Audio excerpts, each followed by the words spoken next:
Regular meeting of the mayor and city council, city of Port Allen, Louisiana, Wednesday, April 9, 2025, 5:30 p.m. Council chambers. Each person must decide before entering the chamber which agenda item they wish to comment on. If they are not seated in the chamber when the agenda item is heard, they will be notified by an officer to enter the council chambers to address that agenda item. Agenda. Please silence all electronic devices. Call to order. Pledge of Allegiance. Please stand. I pledge allegiance to the flag of the United States of America and to the republic for which it stands, one nation, under God, indivisible, with liberty and justice for all. Can I get a roll call, please? Mrs. Joseph? Present. Ms. Gordon? Here. Mr. Hubble? Here. Ms. King? Here. Mr. Payne? Here. For approval of the minutes of the regular meeting of March 12, 2025. Can I get a motion? Okay, second. I see. Okay, it was motion by Councilman Payne, second by Councilwoman Joseph. Roll call. Mrs. Joseph? Yes. Ms. Gordon? Yes. Mr. Hubble? Yes. Ms. King? Yes. Mr. Payne? Yes. Motion passes. And number 5, public comments. Comments from the public are allowed in accordance with LARS 42:11, section 2 through 34, and specifically limited to an agenda item to be considered during the meeting. 3 minutes per person and 15 minutes per topic.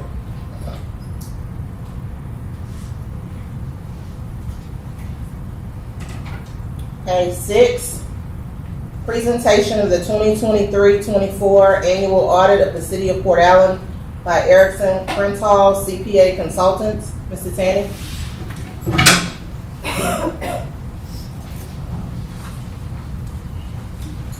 Good afternoon, council. Good afternoon, mayor. I don't know. Can you hear me okay, or I'm not picking up? Is the mic I'll on? check it. Good afternoon, council. Good afternoon, mayor. My name's Tanny Buddy. I'm the auditor at Erickson Printal that did the audit for the city of Port Allen. You got a big booklet in front of you. One is our audit report and statewide AUP report.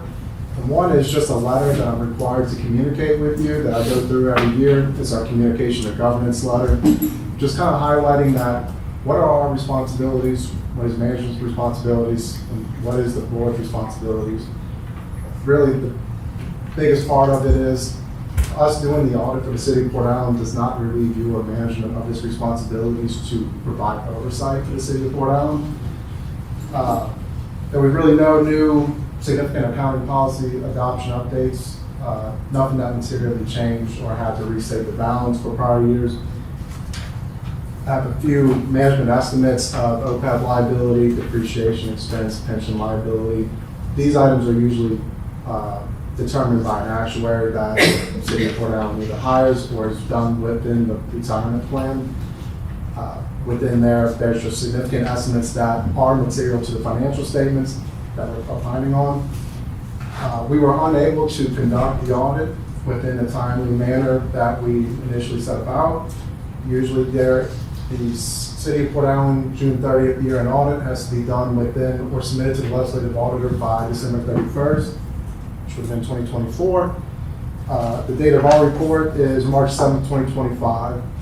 So we're 2 months and 1 week late at submitting, which is a finding, and we'll kind of get to that at the back in our compliance findings.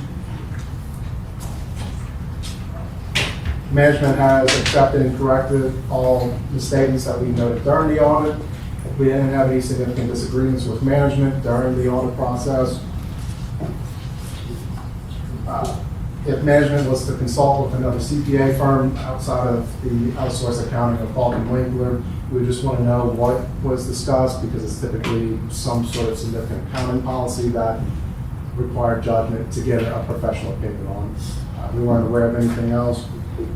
And we have supplementary information schedules at the back of the report. I'm not going to go page by page, but I do want to highlight the management discussion and analysis, which provides a summary of the statement of net position and statement of activities for the city of Port Allen. Operationally, it went very well.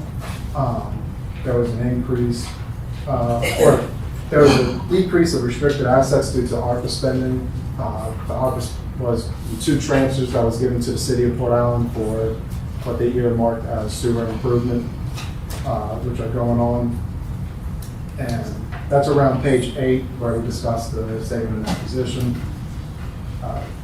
Current assets went down a little bit, but so did current liabilities, mainly due to in 2023 fiscal year end, there was a significant payable for the road rehabilitation project. This year, when we were doing the audit, we noted that the project was paid for. So that is what led to the decrease in liabilities. And then flipping over to page 9, kind of highlight that charges for services were down, specifically for the utility side. That is primarily due to, or significantly due to the decrease in gas price compared from 2023 to 2024. There's a markup that the city of Port Allen charges its customers, residential and commercial and industrial, based on the price of gas. In 2024, we saw that average go down. So you can kind of see at the bottom of the expenses with water, sewage, and gas, your expenses also went down. So your charges for services went down, but your expenses went down. And altogether, you had a net increase of $1.4 million in the sewer, water, and gas funds. However, part of that is due to that ARPA funding that I mentioned. When the city is taking on these projects, they are capitalizing these expenses. So they're going onto the balance sheet and they're going to be depreciated over its useful life. So what it is they spent about $1.1 million in certain projects that I'll kind of touch on a little bit. That's going to be depreciated. So it looks like the city of Port Allen just came out ahead, way ahead on this charging for services. It's mainly due to the property and equipment that they purchased, such as the vacuum truck, the sewer infrastructure, cone park drainage, and such. And then on page 10, really the 2 biggest changes in the chart in your governmental activity revenue was sales tax, that steadily increased and kept going up, and investment earnings. Higher interest rates, more cash from the ARPA fund led to more income.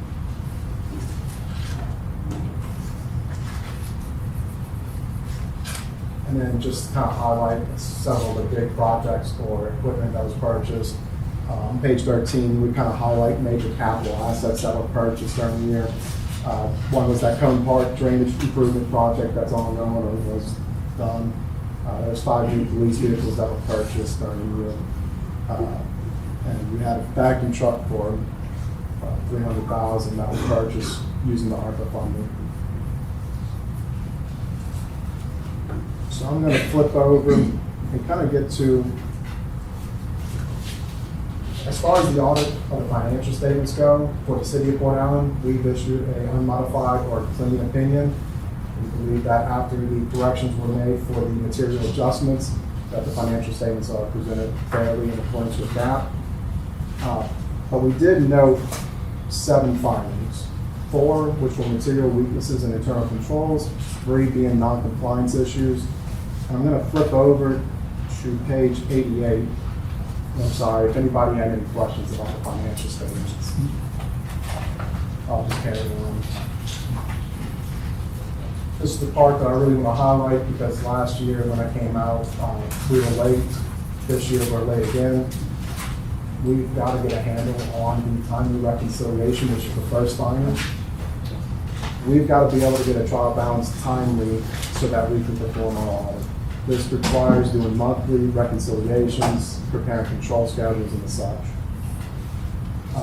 There was many accounts that weren't reconciled as of the year end, not just bank statements. And kind of going into the second finding, which is related, we had a utility bill and reconciliation finding.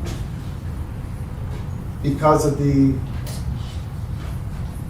how Encode works, you cannot run a historical aging report as of a certain day. So as of June 30th, when we came out and did the audit back in December, there was no way to be able to perform that audit without substantial reconstruction of the aging report to see what balances were owed by customers as of June 30th. Finding number 3, there was noted an employee at the City Court of Port Allen who was not submitting their time records, and there was no tracking of her leave or sick time paid, which didn't follow the city's policy of having a supervisor or department head. This would have been the judge at the city court to review and approve her time and submit to the City of Port Allen so that they could track it. Wasn't done. It was material as far as one employee, but we did find that it was only this one. Everybody else within the department, we did the statewide AUP. Everybody that was working within City Hall followed the processes. It was this one employee that was at the city court that we didn't have records of her absences. So just wanted to note that. And then the 4th finding for internal controls related to utility and timely reconciliation. The City of Port Allen undercharged garbage collection fees for the whole year. You say undercharged? Did not charge, they undercharged every customer by about $1 every month. The process is that when the contractor comes up and presents that I am increasing these fees based on the contract that was agreed by the council, the city must then go into the system and update the charge for the billings to residential commercial. That was not done until the next year when they were updating the next fee increase, where they noted we are behind. Technically, it's not a compliance finding. When we looked into it, the ordinance states to charge up to a maximum amount of what the vendor charges. The city is not to make money off of garbage collection fees. It is simply to pass the cost on from the vendor to the customer to provide the service. So while not a compliance finding, this was material, this was missed.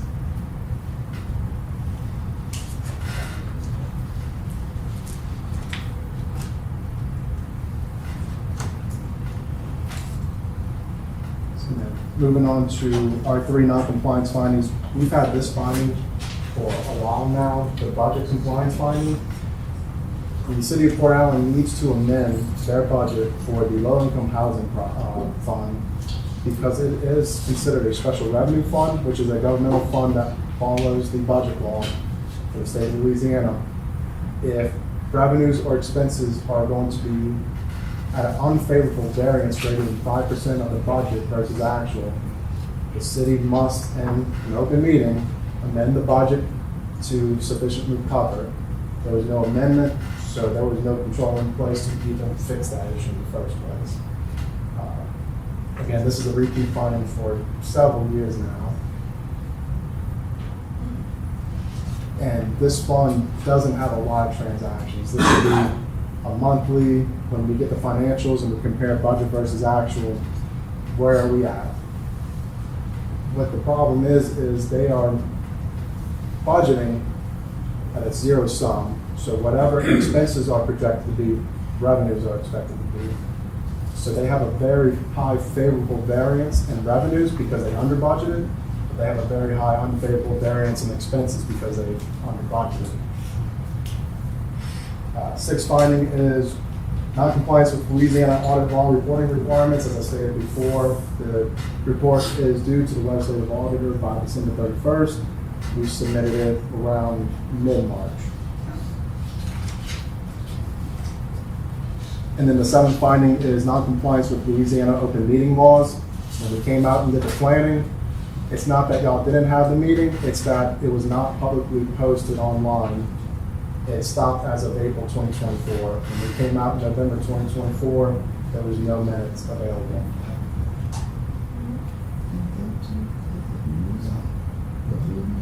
No, there was a lot. Have to be posted online. When you show that you can post it online, and they were being posted online, just as they have, it stopped as of April. We came out in November, and I pulled it up. There's no minutes being posted. They're posted now.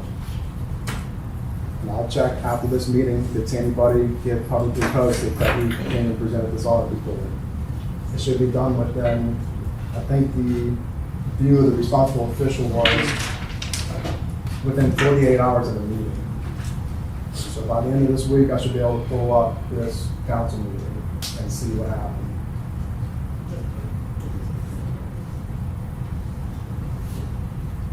I know that was a lot all at once. I'm open to any questions or concerns that the council may or may have. They may have questions. I talked to you throughout the process, even though I took over in January. I tried to get the things that weren't done previous expedited.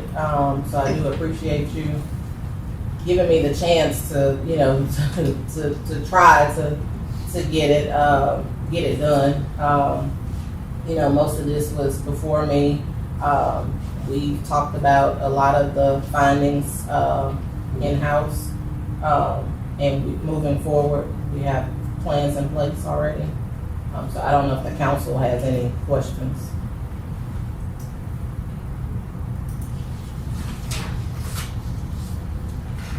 I'm always available through my email or at our office. You can call me. Happy to talk. You can ask the staff. I like to talk.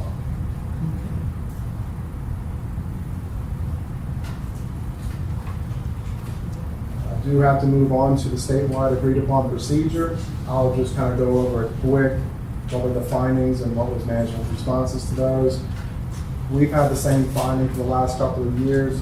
I believe the city has a process, but we do not have a written formal process or policies and procedures for the approval of employee pay rates and maintenance of the pay rate schedule.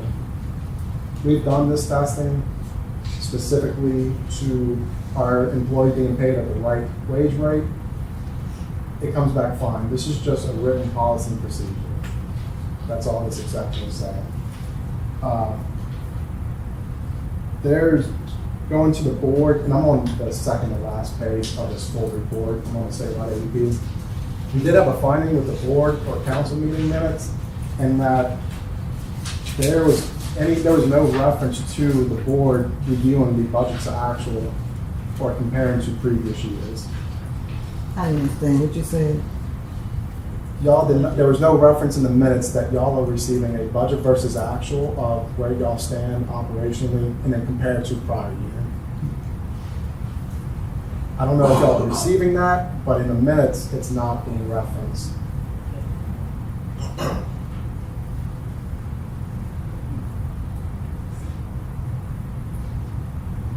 If y'all are not receiving it, I highly recommend to resolve this issue. Y'all should be reviewing this. Like I said at the very beginning, us doing this audit does not absolve the council or the mayor or the staff of taking responsibility for the financial statements in its operations. We're just simply doing an audit. When I hold up the 6 pieces of paper out of this 100-page report of what we're actually opining on, everything else is the city of Port Allen's. Y'all need to have relevant, timely information to be able to make decisions. I always say that. I always say that. This is a non-negotiable. This is a basic minimum requirement to be able to do what you need to do. Going forward with the bank reconciliations, there was no evidence that a member of management or a board member who does not handle cash, post ledgers, or issue checks reviewed each bank reconciliation within 1 month of the date of the reconciliation was prepared. I think this may have been a timing of the month that was selected because this was also a repeat finding of the prior year. I think going forward it's been addressed, but when we came out and did the statewide AEP in the last year, it was December, November. I think they pulled the month of October of 2023, and so it's more timing. I think when I looked at other reconciliations that were done as of June 30th, it's being done. But don't stop doing that just because I said that just once. For collections, it's within the state policy and laws and regulations that everybody that handles cash is to be insured through a fidelity bond. dishonesty bond, whatever you want to call it. Not everybody, the city of Port Allen does have one of those cash funds, but they didn't have it for everybody that handled cash. It's just an insurance policy to ensure that if anything were to happen, you're covered. Payroll and personnel, there was 2 out of the 4 quarters that the payroll taxes were not timely remitted. Thus, you incurred fees for not submitting your payroll taxes timely.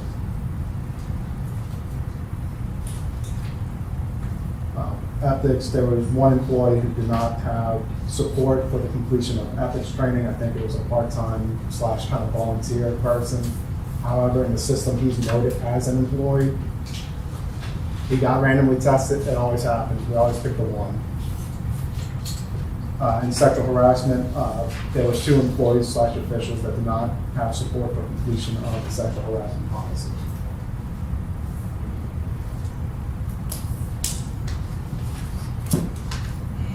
That was it for my report. I'm hopeful as things are going forward, it gets cleaned up. It can only go up from here. This was probably the messiest, and I've been doing this audit since I think 2018, 2017 with Ken Alford. This one was bad. I don't know another way to say it, and I wish there was more optimistic, but not being able to get a trial balance until the week of Thanksgiving was already a setup for failure. I don't say this because I believe that having that healthy conflict of addressing what the issue was will only help going forward. We used to start this audit October 1st. As of this September 30th, the system locks down. You can't make any changes, something within the code. And we would come out and start, have confirmation send out. We can't be doing this audit in the middle of Christmas. Nobody wants to work through Christmas. I know nobody here wants to work through Christmas. And nobody wants this type of report. All things considered though, like I said, our opinion on the financial statements is unmodified after all the adjustments were made to correct in the statements. However, there are control and compliance findings to it.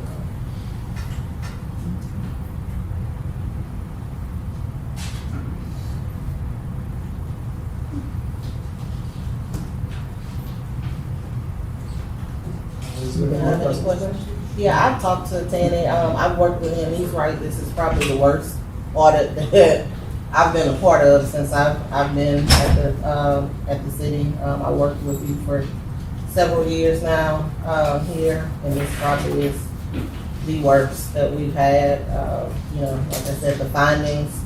All I can do is try to change things, implement different policies in place going forward. But now we see how the ethics and the sexual harassment, just those are as important as anything else, a part of it. We've had a council person at one time that didn't have his, I think, that was full because it's random. It's not the same person every year. But those things get us fined. As simple as that, just attending a meeting or looking at a video online. So going forward, I think we will be in a better place, a better spot, and hopefully the next year be better. We appreciate all the hard work because it was a lot during the holidays. I do agree. It definitely was a lot, but I do appreciate the work that you put in and you tried to get us there. So I do appreciate that. Appreciate you on the staff. Whenever we were able to start, I didn't hit any roadblocks. It was just the timing of when we started. Once we got started, we got all the information that we were requesting. It's just a start. It's that inertia. And whatever we got to do to get started earlier, I'm all for it. So I think we have you for next month for the engagement letter to start on time. So we'll have that next month in May, the actual engagement letter, so that we'll be on track. So that's a great plan.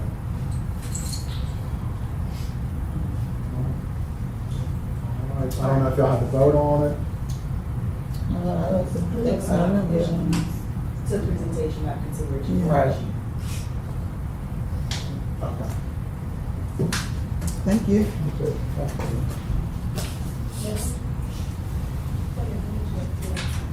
We do have comments from, Mr. Robertson.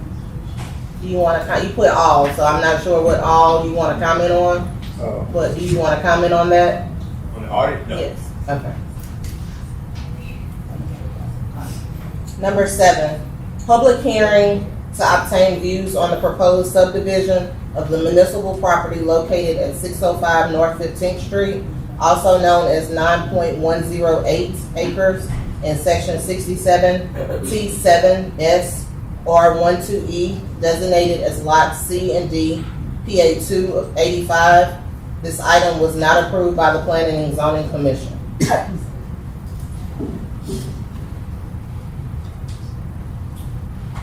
We have several people that signed up for this. This topic is 15 minutes in total. Ms. Maggie? I'm just reeling from what he had to say. Mayor? There was a thing called the red line. It was used for segregation, economic segregation. And it's used right now in Baton Rouge very subtly by the village of St. George and the city of Baton Rouge. Very subtly by the city of Adrain. And we're on the bottom of the red line. I don't want to see that happen. We've lost big box stores.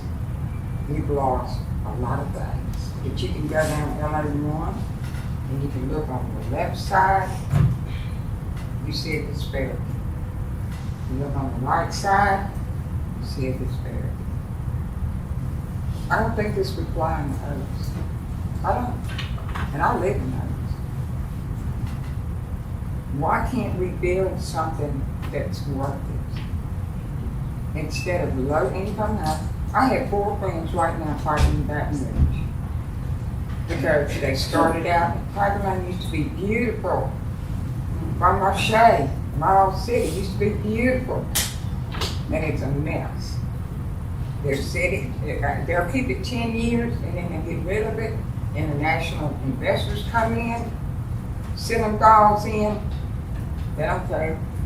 Rats, don't care. 6 months, no AC, they don't care. Yet these people have to pay rent every single month. They can't leave. Why can't they leave? Because these rental management companies give them a bad credit report, and in the city of Baton Rouge, if you have a bad credit report, you're dead. What I don't object to rates. I don't. What I do want for the city of Port Allen is people that come and spend their money and they go home. We have the best view. There's no other view in the state of Louisiana like what we have. I think we need to utilize it. We're going to get bathrooms here. We can have book fairs. We can have Easter egg hunts. My favorite thing to do, which I thought about it today, I said, I don't know why we have to do that. Every Easter I go to Henry Dog. And they have, we watch the sunrise over the pond there. And everybody sings and it's non-denominational. And it's so uplifting. But on the years of COVID, I would walk. I kind of just so. And there's about 10 people that would sit in different benches. And we watched the sunrise. And we prayed and we sang songs. Didn't know who they were. They didn't know who I was. But we watched the sunrise. We could do something like an Easter sunrise service. I'm more for bringing money in, that people spend money, and they get in cars and go back. I want equality. These people are going to come in, it's going to change the dynamics of Port Allen County. They can say all they want to about, oh, it's gonna be spring and it's gonna be this and it's gonna be that. Yeah, maybe for the first 10 years, I agree with that. They manage them really well for the first 10 years, and then after that, you're stuck with something that you can't get rid of. Trust me, ask anybody across the room. I don't want to sit, we have the most beautiful town. We can create jobs here, with jobs in tourism, jobs in economic development. We have talent here. We have the Neal family. We could do a blues festival that goes back and rejoin. We can do things that people want that create jobs for our kids. Besides low income, we're better than that. When I begin to realize what we live in a small world here. When my son got a scholarship from Tulane University, I worked at LSU. It hurt my heart because the administrators at LSU came to talk to me. Miss Maggie, I can't believe your son got that kind of a scholarship at Tulane. Too bad he'll never make it. I said, why? Because the academic curriculum at Tulane is so much better than Port Alabama. I said, what are you talking about? We have the brightest students. We have the best students, and they're looked down on. And I resent that. He showed them, and he graduated with 3.5. Made it through 5 years. I'm tired of the kids here. I want them to stay. I want them to be proud. And when they say they're from Port Allen, I don't want them to be associated with a low-rent district. I have nothing to gain. I don't. Just my love of the kids here in Port Allen. And I do love them. And I will fight for them. And it doesn't benefit me one way or the other. Because I won't be here forever. Sad to say, my son will never live. Thank you. And I hope y'all recognize. Hi, Ms. Lacy. Again, it's 15 minutes for this topic, and we do have three other people under the same topic.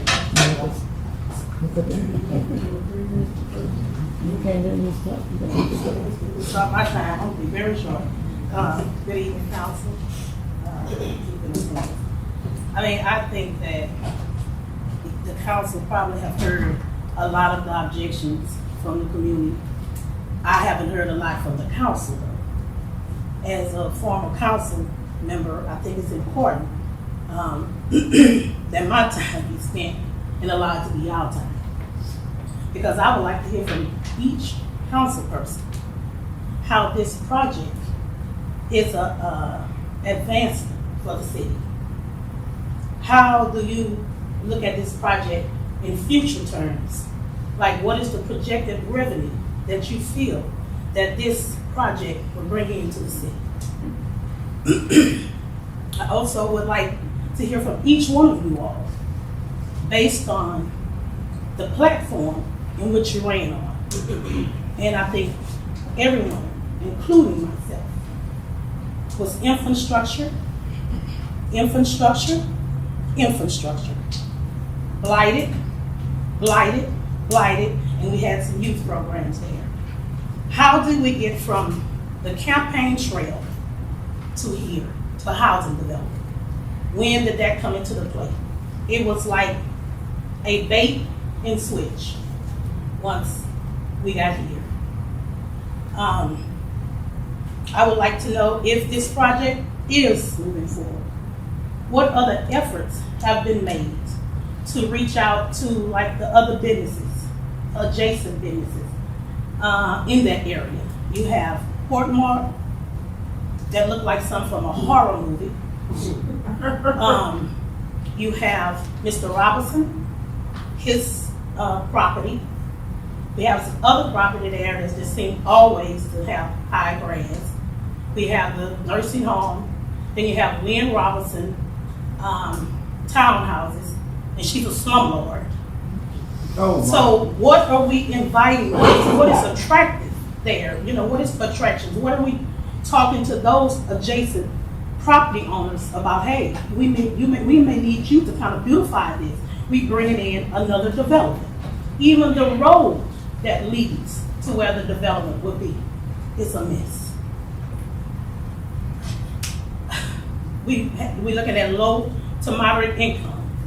Have we spoken with Hubbins? Because if they're in a low income bracket, we struggling there. Parks and Recs, we all know they're not responsible for any of the parks, any of the new parks that's coming in Port Allen. Not even the Corn Street Park. We had to hire our own our own workers to take care of the bathrooms because Parks and Recs is not financially responsible for any parks that Port Allen developed. So, recreation. What are they going to do when they get here? We have a Port Allen Middle and Con merger that's taking place.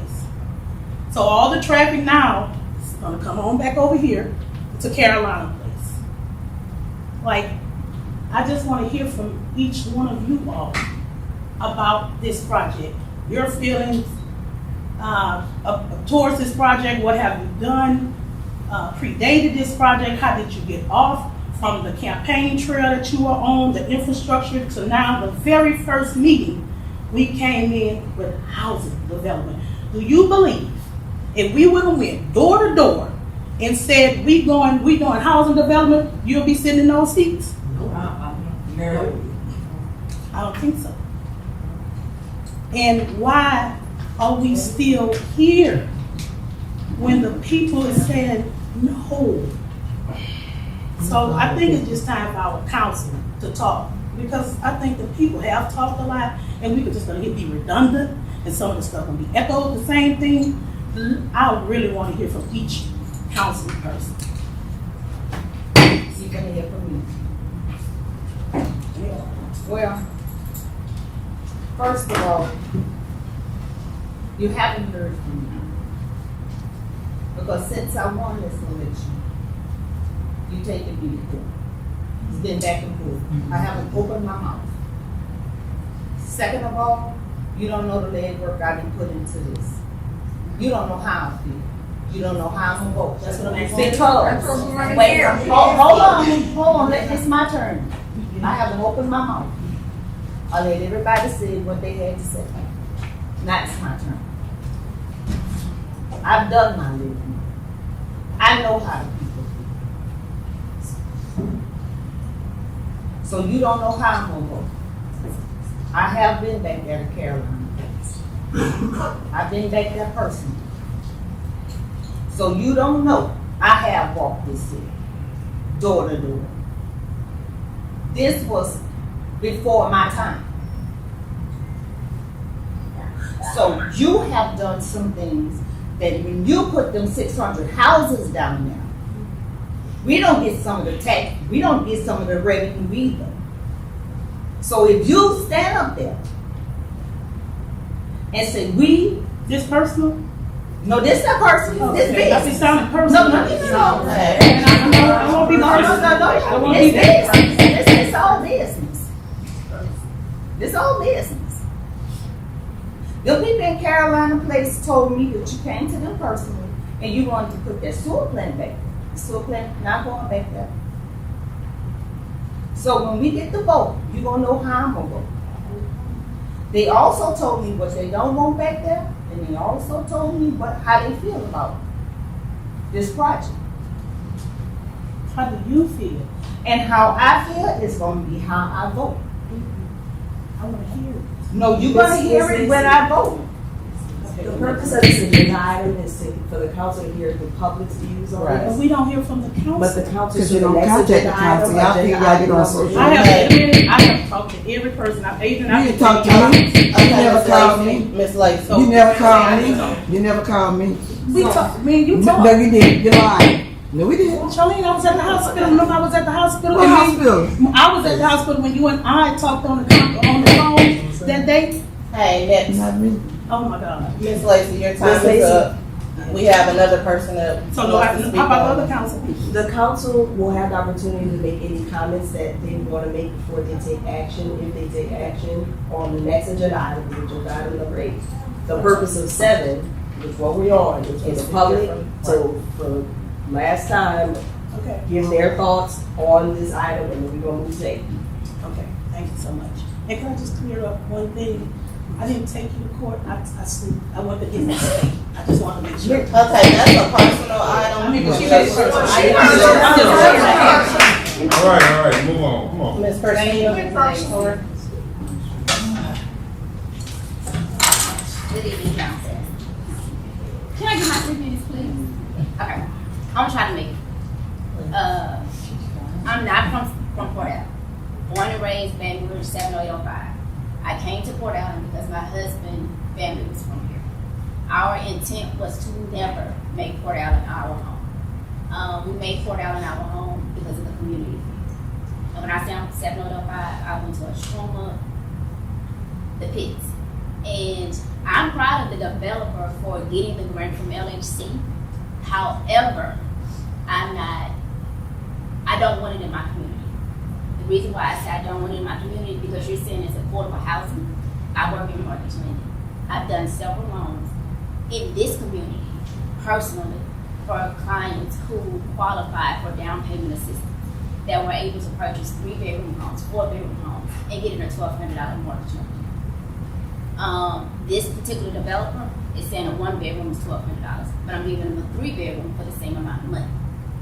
So you're saying like affordable housing, there are affordable housing programs out there, but I'm asking the council to develop your community, give them the education that they need, and I will personally come up here and teach a class on how to build your credit, how to manage your money financially. But I'm asking the council to invest in your constituents. Listen to what they're saying. They don't want this in their community for a reason. I did several loans at Port Allen Elementary, worked on credit and did everything for those families because it gave those kids, it made them proud to see that their parents invested in them and bought them a house and created generational wealth. If the developer, he got this grant, that's amazing, but take it to another community. Take it to Ascension Parish. Take it to Livingston Parish. Don't put it in our parish and bring our community down. Our community, if you think about it, the average income for this community is $59,000 a year. That's for a family size of 4. If we utilize these grants and educate our community, do you know how powerful this community will be? So don't bring a development in here to bring us down, up. And I implore the council to just think about doing different programs. And I would volunteer my time on a Saturday and Sunday in the evening to come out and educate our community.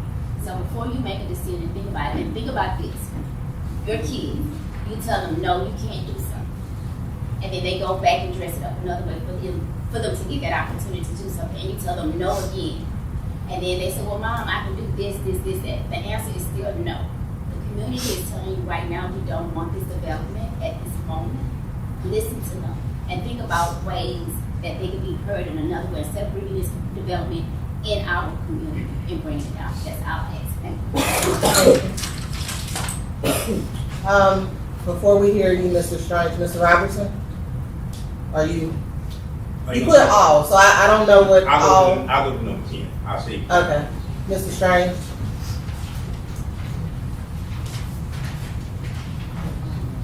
Mayor, council members, thank you. I'll try to be as brief as I possibly can. We've been at this for about a year now. We've all seen the pictures of the houses, the developments that we're proposing to build, and so I would just want to one more time get for the record where we are. This began in the spring of 2024 when we optioned a piece of property on Court Street to be rezoned to build some apartments. The city of Port Allen has no property in its municipal limits that is zoned multifamily or for affordable housing. The city has no land zoned residential in its city limits other than R1 for housing purposes. Yet 80% of the existing homes, housing units in this city are on lots less than 7,500 square feet. The application of that is exclusionary zoning in that the city only has R1 remaining within the city limits.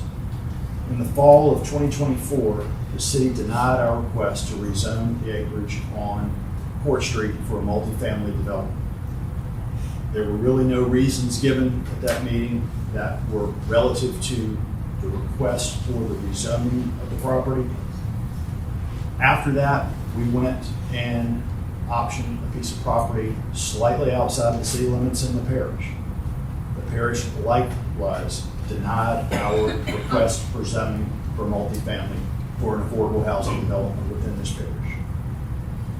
With the impending election in the fall to winter of 2024, before Ms. Pattan was elected, we waited. We took no formal action, filed no formal grievances about the zoning hearings. We met with Ms. Pattan early in her administration and discussed with her meetings that we had had with the state regarding changing from a multifamily development to a single-family housing development, if that would be something more palatable to the city.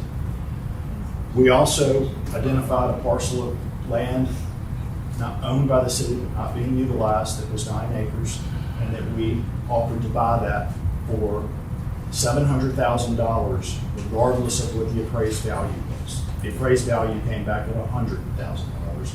Our offer is still $700,000. We're only looking to buy 8 of the 9 acres of surplus property to build a 44-unit affordable housing development. The city made the motion, not us, to subdivide the property. The city's own planning commission denied that motion. As a result of that, it took a supermajority of this council to recommend the ordinance to subdivide this land, which was granted at the last council meeting. We're here today for the ratification of that motion that the city made relative to its own property. I would say that regarding this housing development, just a couple of the facts to reiterate again for the public and for the record, because having been this at a year, there's been a lot of misstatements and misrepresentations of things that we have said. And so for clarity tonight, I will read it. This is a $14.7 million development for persons under 80% of the area median income for disaster resilient housing. It's a combination of low income housing tax credits and community development block grant funds awarded by the state of Louisiana to build these 44 housing units. The total development cost per house is $374,000. These are disaster resilient houses. Under the income averaging, the rent that an individual pays to live in one of these houses is based upon their income. If your neighbor makes more money than you, they pay more money, so that we are not rent burdened. The market study that the State Commission showed that these houses, when placed in service, will satisfy 1% of the demand of this community for affordable housing. 1%. The median age of all rental properties in the city was built in 1967. A minimum wage worker makes $15,000 a year. In America, 32% people are house burdened, meaning more than a third of their income just goes to pay their rent or their mortgage. In Louisiana, it's 50%. It's the second highest in the United States. The median income in this demographic area is $47,000. The statistic that I said last time that I think got most everyone's attention in this room is that 31% of the people that live in Port Allen make under $25,000. 21% make less than $50,000. That means 1 out of every 2 people that live in this city make under $50,000. The motion being voted on tonight is the city's own motion to subdivide this property to facilitate affordable housing development. The rents on these properties, based upon an individual's income, for the lowest 30% of the area median income. That means that someone that makes 30% of the average income in this area Their rent for a one-bedroom house in this development is $191. It's a $350,000 house. The highest rent in the entire development for someone that makes 80% of the area median income. That's someone that makes $55,000, $58,000. Is $1,500. That's the most expensive for a 4-bedroom house. These are difficult decisions. There are 5,000 citizens. There are only a few people who've expressed objections and concerns, none of which are grounded in fact.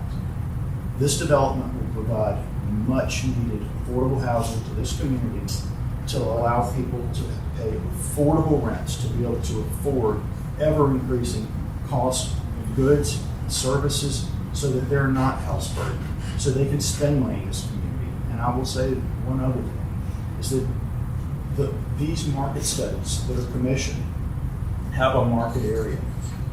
The market area is within a couple of square miles of here, which means that everyone that's going to live in these houses, they already live here. They already work here, they already go to church here, they're already members of this community, they already go to school here. They're just going to be living in a new, nice home, not the one they're living in right now, with broken air conditioners, broken windows, no one there to take care of. I appreciate your time this evening, and I'll answer any further questions at any given time.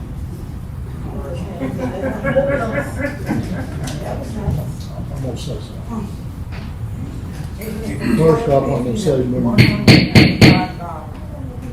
when you throw out a money figure, understand that all money is not good enough. Okay? Now, we have a development down here at Westview Crossing, which I opposed, for the simple reason there was no traffic study given. You have 640 units planned out there. And minimum, and I say minimum, you're looking at 2 vehicles per household. Yours is 44. You're looking at 88. With a total of 1,368 additional vehicles on the 2-lane highway. Now, there may be other people here that say we don't have traffic issues here. Obviously, they don't drive. It took me 25 minutes from Walmart to get to Court Street this afternoon. Nobody says anything about traffic. And the other thing is, and this is a fact of the matter, you're based in Jackson, right? I'm from Baton Rouge. Isn't your company based in Jackson? Yes, sir. One of them, yes. Well, that's one that you're the CEO of, right? Yes. And then the developers down here. At the end of the day, y'all are gone. Yeah. And guess who's going to be left to clean up any mess that's generated? That's just my viewpoint. I think you know where I'm going. I certainly do, and I will say 2 things. One, that was my point of the matter, that these people are already living in the community. There's no additional impact on traffic. The cars are already here. And secondly, these programs are designed. These programs are designed for this particular one. I have no idea who the developer down the street is, but the housing tax credit program is administered by You can't hear and me. the community development block grant program would preclude such activity. Thank you. Yeah, thank you. Mr. Eric, you wanna, speak on that? Just to be clear, mine's just about utilities. Personal issues. Essentially, I was asked to look at the availability of utilities and if it have any impact, strictly utilities, on the, on the city's infrastructure. And of course, all we're really talking about there would be water and sewer and drainage. Because it's, and obviously it has to say that, the 44 houses, you're just not talking about that much flow It's 17,600 gallons per day. If you estimate 4 people for a house, which it doesn't sound like all these houses are gonna have 4 people. So, and this is based on obviously imaginary where they would tie in and stuff like that, because there's nothing to review at this point. So just in general, the sewer would not overwhelm the system. You can't drain the city now, you wanna put new houses up in here? I'm talking about sewer right now. Yeah, I'm It's not enough time to speak. Okay.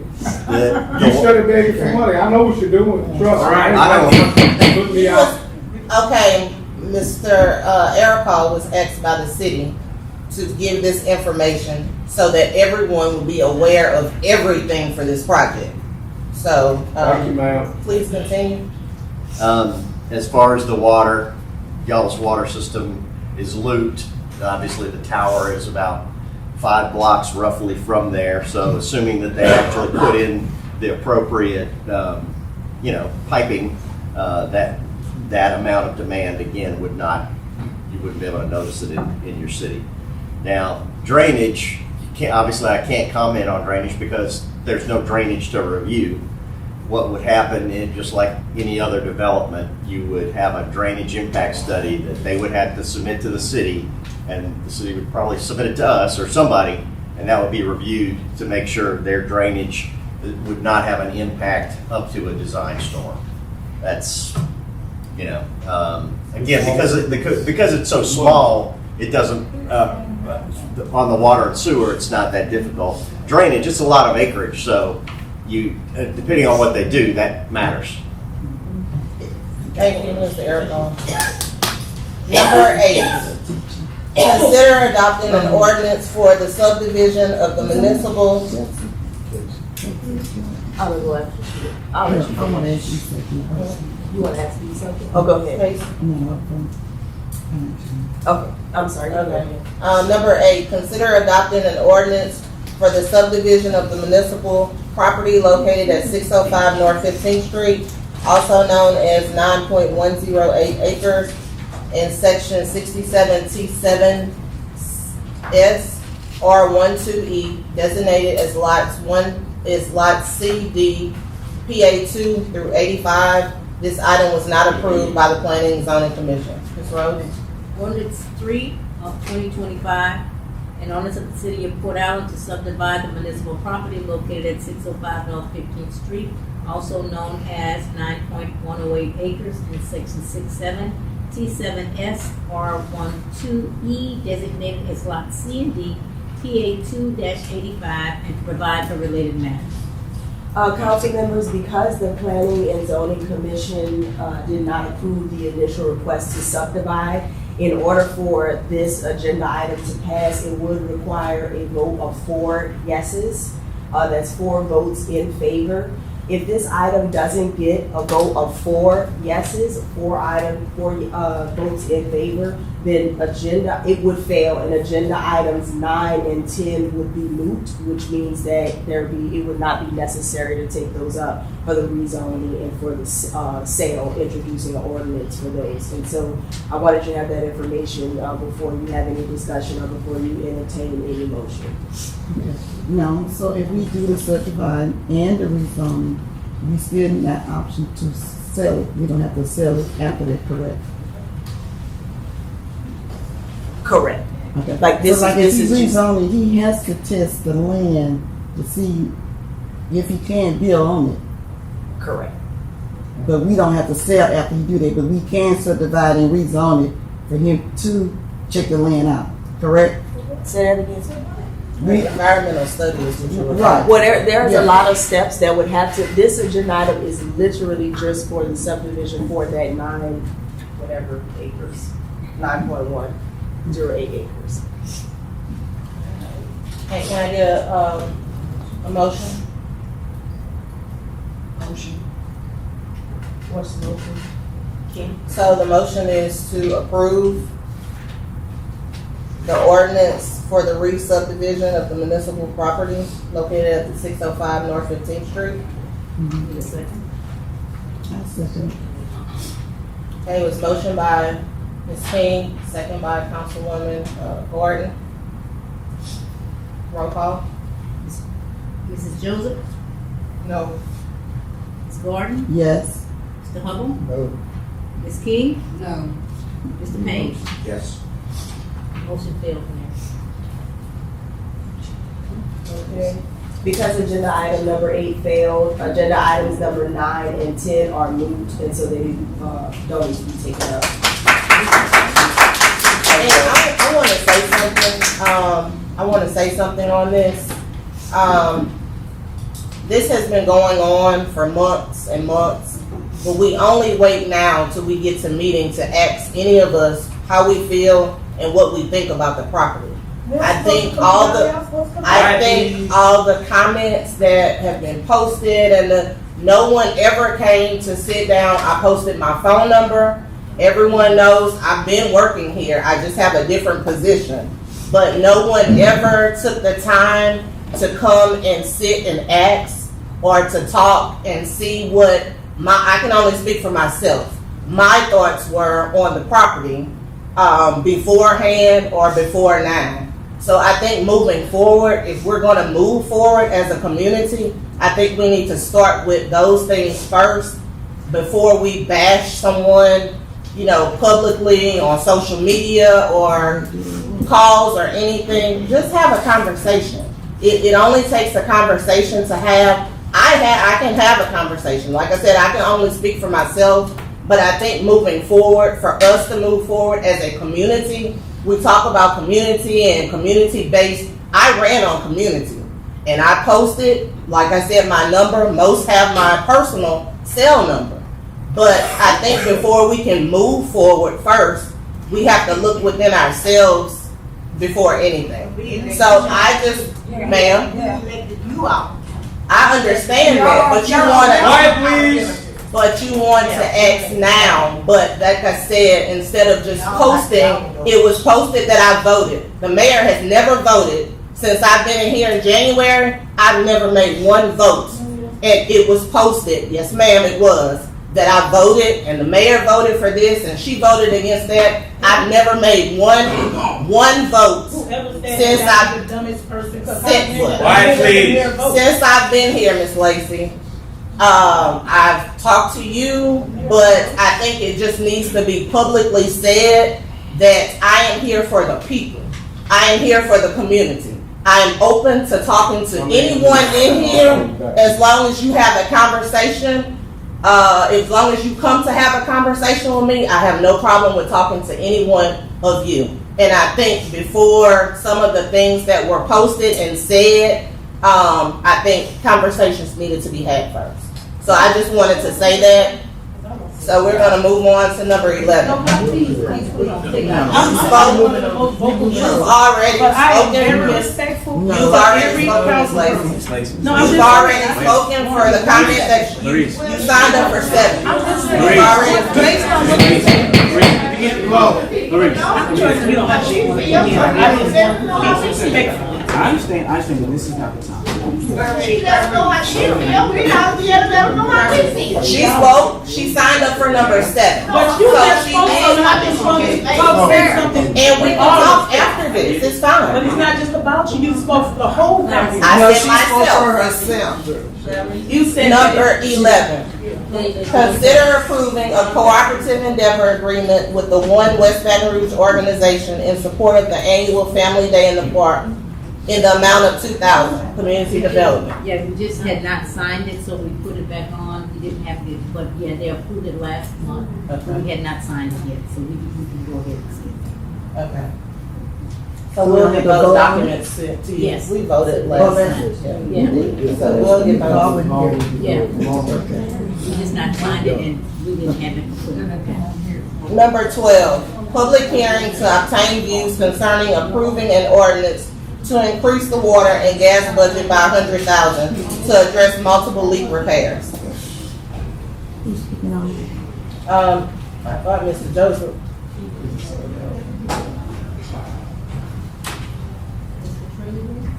This was just something just put in the budget to Yeah, cover from what I understand, they up approved it already, they just didn't have an amount. Okay. So we're trying to put an amount there and We're for the $100,000 for the multiple leaks. I didn't want to walk out. Number 12. Oh.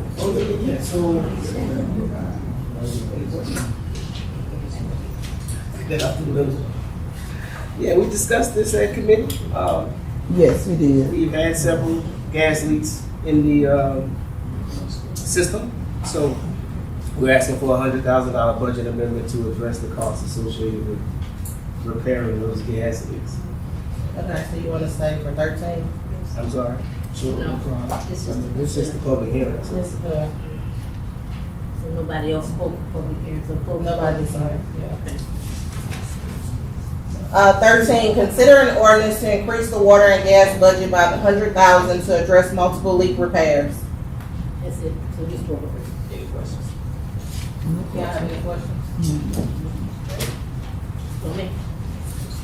Okay, this is the ordinance number 4 of 2025, an ordinance of the city of Port Allen to increase the water and gas budget by $100,000 to address multiple leaks and repairs and related matters. Okay, can I get a motion? I'll make that motion. Okay, it was motion by Councilwoman Gordon, second by Councilman Hubble. Roll call, please. Ms. Joseph? Yes. Ms. Gordon? Yes. Mr. Hubble? Yes. Ms. King? Yes. Ms. Payne? Yes. Motion passes, ma'am. Okay, number 14, consider authorizing Mayor Pattan to make an emergency appointment of Adrain as Director of Finance. I brought this to committee meeting. Ms. Katrina Davis is retiring. She stayed a couple of days to help Adrain out with just some finance issues. So I am asking that he be placed in this position interim until we finish the advertisement. Okay. Motion by Councilman Hubble, Second. second by Councilwoman Gordon. Roll call, please. Ms. Joseph? Yes. Ms. Gordon? Yes. Mr. Hubble? Yes. Ms. King? Yes. Payne? Yes. Motion passes, ma'am. Thank you. 15, consider authorizing Chief Mitchell to hire the following individuals: K. Clark, B. Ennis, K. Hyde, C. Mobley, and L. Thomas. Last week y'all already met them. They introduced themselves. Speaking of like, can you? I don't know if it went off or not. Yeah, we It's at the can. bottom. Hear me? Yes. Yes. Oh, like I said, y'all met them last week. They introduced themselves and here we are. Okay, so You gonna do the individual, you want to do them all together or If global? we can, we can do them all together. Okay. Then you make a motion. So can we get a motion I'll make to? a motion to approve all the hirings Global. from city police. Okay. So it was motion by Councilwoman Gordon, second by Councilman Hubble. Roll call, please. Ms. Joseph? Yes. Ms. Gordon? Yes. Mr. Hubble? Yes. Ms. King? Yes. Ms. Payne? Yes. Motion passes. But we still didn't receive his birth certificate. Thank y'all. Okay, I think before y'all leave, Ms. Tamika's gonna, talk to you, she's the HR director. All right. Okay, 16, presentation of monthly financial report, Mr. Daigle. Y'all all should have received the email from me on Friday. You did not get it on Friday to make sure I've got correct email addresses. I didn't expect one, so I didn't look for one. I'll give him. Was it directly from you or from the city of Port Allen? It came from my city of Port Allen email address, copying the email addresses that the municipal clerk used to send out the agendas. You said from, what happened is their city emails haven't been added on, and that's King and Joseph, that will take care of it. All right. So do they have it in their packets or not? No. They don't? You can read what we got, we'll follow Very along. quickly, I started with the revenues by fund, and I don't know if I've ever received revenues by the revenue side of things. I've always received expenses I gave to the revenue side. So we have three major funds: the general fund, the water and gas fund, and the sewer fund. So water and gas fund, and Mr. Tanny Moody mentioned about budget amendments when we're 5% under and over. So on our revenue side, anytime we're 5% under what we projected, we should be doing budget amendments. And we do plan to have a budget amendment ordinance introduced next month so that y'all can vote on it in June to comply with those audit findings that are for all of our funds. That if we got the revenues under 5% as of May, you'll be voting on that budget amendment in June to comply with that. So revenues by fund, our general fund right now, we are doing very good. We've collected, we've done 93% of what we were going to collect, and we're 75% of the year through. So we're collecting more than we thought. That's a good problem to have. It's a very good problem to have in the general fund. The one major thing where those revenues is coming from that when the budget was prepared last year that they did not anticipate was in the taxes, sales tax, and the ad valorem taxes. Sales tax, and when you're doing budgeting in the revenues, you want to underestimate or be conservative on what you think you're going to get. So whoever prepared the budget last year, Ms. Katrina and the Falcon firm together, and with Mayor Lee's oversight of that budget, because he was in charge at that point, wanted to underestimate sales tax revenue. Sales taxes have come in much higher than what they thought. So we're getting a huge bump in the sale that we didn't budget. But the other thing is on the ad valorem taxes, when the budget was prepared, they did not consider the roll forward that we eventually voted on after the budget was already done. So we are collecting a little bit more ad valorem taxes than we thought we would. We won't have that problem next year because we know about that. The water and gas fund, we've collected about 73% of what we said we would collect. So we're still within that 5%, so 73. You're trying to make your estimates in May of what's going to be happening a year later. If we're within 5%, we're doing good. That's why that budget amendment law gives us that 5% variance, whatever. In sewer, we've collected that. I'm at a loss of that. I took the reports out of what Encode gives us and tried to put it into a format that y'all have been seeing before. I haven't had time to really go through it, but sewer, we've collected 91% of what we said we would collect in the sewer, which blows my mind considering all the problems we have with sewer. So I haven't had time to investigate why that is what it is. The federal funded program, the Section 8 that Mr. Tanny spoke about is the primary fund he's concerned with, that 5%. We are going, like I said, have a budget limit to address everything. The Section 8 is pretty much, as he said, what we get from the federal government, we turn around and give it back out. So we're not making money, it's an in and out, but when you get more money, you're also spending more money, and all the audit looks at too is that final expenditure. I did notice when I put this thing together that my income at this point in time, we were short about $60,000 on the Section 8. Our income compared to the expenditures that we're going to get to, and I've discovered since then, part of that is that we get a lot of our revenue, not just in Section 8, but Section 8 for sure, comes in as the electronic funds transfer, not through cash collections downstairs, and Encode is cash collections. We've got to manually put those payments into Encode outside of cash collections, and that was usually being done in the past through the bank reconciliation when we were, and you heard us tell you how we were behind in the bank reconciliations, reviewing or whatever. So going forward, we're going to try to get those deposits in the same month in a different way, but it will take time, putting procedures and policies in place. I will not have it done by next month. Sorry. But even though it says 60,000, you look at those two numbers, that money was in the bank, it just hadn't been put in Encode as of when I ran this report, because I was trying to be ahead of the game and realized I'm not going to be able to do these reports the first of the month. I have to wait a little bit more time afterwards to be more reflected, because it takes time for everything to post accordingly. So that's on the revenue side. On the expenditure side, we've got in the general fund, the administrative, city, court, police, protective inspection, roads and drainage, sanitation, animal control, community development, fleet maintenance, and depot. All those expenditures go toward the general fund on the revenue side. So as you can see, most of those departments are, all of administration, right now, we're expenditures that we said we were going to spend when we put this budget together of May of last year, that we would be 75%, we're at 67%. So we're under our expenditures what we thought at this point in time. Same thing with city court, 69%, police, 59%, protective inspection, 73%, roads and drains, 64%, sanitation, 75%, animal control is at 69%, community development, 38%, fleet maintenance at 36%, depot at 3%.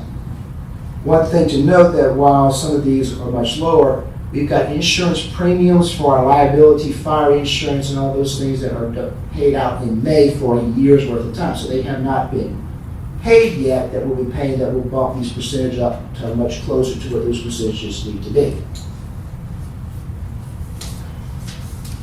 In the water and gas fund, we've got 3 different departments that counteract those revenues. It's the water and gas administration, the water system, and the gas system. The water and gas administration is at 59%, the water system at 79%, and the gas system at 51%. Part of that 79% are those multiple gas leaks, and we fixed some of those things, and why we actually have budget amendment is that we know we have those invoices coming in that we haven't paid yet, that we need the council's approval to expend those additional monies that we didn't budget, that we know for sure right now. And finally, the sewer fund counteracts against the sewer system and the wastewater system. The way Encode seems to be, from what I understand, is that the ARPA funds are in a separate thing, so the revenue that we have for ARPA funds is going to counteract some of that 243% that we see if you have this as an expense. So we're not in as dire of a strait in the sewer system as we see if you look at that, because the ARPA funds are not counteracting this because they were not on the Encode thing that I pulled out, and I did not have a chance to look at all of our paper records that we have. So, any questions?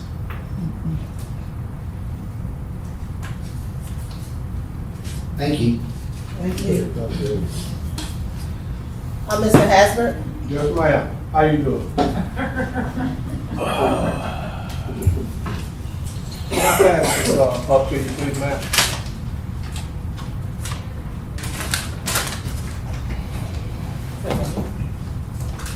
That's intended for the mayor, right? You want it? Yes. Okay.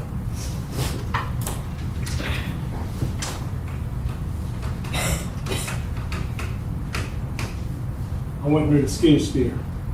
All So the I properties heard around today. me, it's getting cleaned up right now. I would be on it right now. I wouldn't be up here.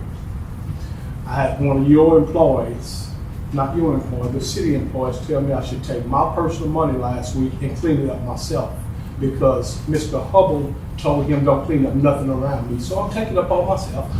I went in my own cubby hole and dug up something. I went and bought a skid steer and a tractor. Just at the house cleaning it up. Now, could you have a Republic Services to come by? Because I'm leaving a big pile down here. It's just going to be not one, it's going to be a bunch.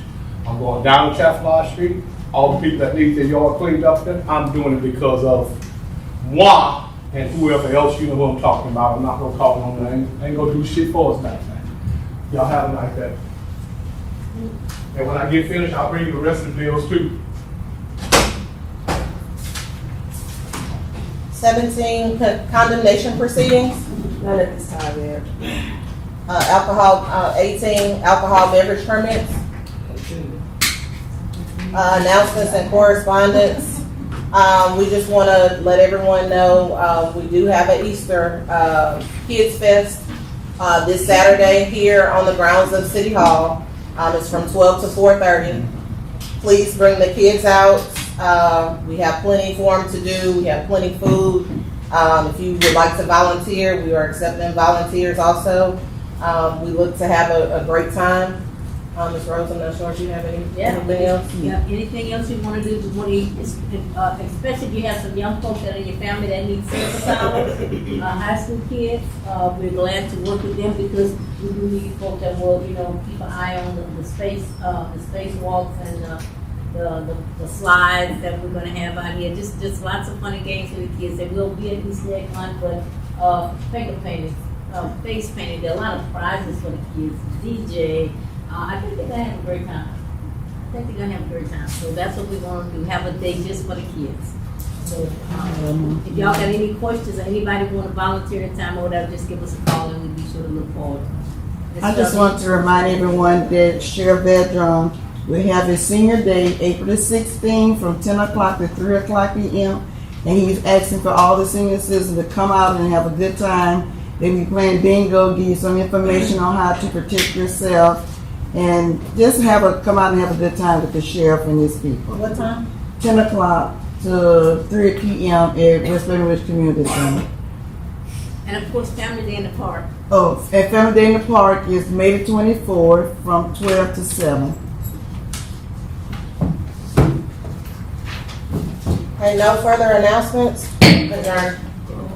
I'm sorry, can I make a tomorrow motion. there from 12 to 7, there's a musician speak at the West Baton Rouge Parish Museum. There's going to be some, live musicians there, as well as if you know anybody, if you know anybody who wants to record, learn how to record their music, do the copywriting for their music, it's provided free of charge at the West Baton Rouge Parish Museum, and it's from 12 to 7. There's going to be a performance by Lazaro and friends as well, and we're asking everybody to come out, invite the council out as well. And guys, please come and support the museum. When is it? It's tomorrow. Tomorrow. From 12 to 7. 12 to 7. Okay, thank you. Thank you. Sorry, can I get a motion? A motion. Okay, motion by Councilwoman Gordon, second by Councilman Payne.